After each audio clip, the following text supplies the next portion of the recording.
Magandang hapon everyone. So sa panahon ngayon, we are tag-ulan.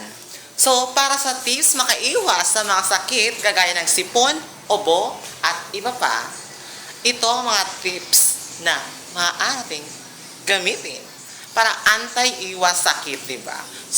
So ito ang unang tips natin today. Okay, makinig kayo ngayon. So ito ang payong.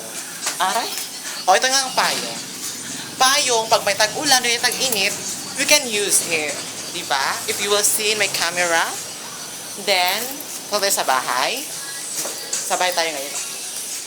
Welcome sa loob ng bahay namin. Okay, mga kapamilya, we are here. So, ito na nga, we're to the delicate kitchen, okay? So, pwede natin gumawa rin tayo ng limonchito kung gusto natin. So, limonchito, kasi wala kaming limonchito. Ano? Okay, wala pang stock ng limonchito kami. So, yun na lang po muna sa ngayon. Pwede kayo uminom ng limonchito, anti-ubo at saka sipon.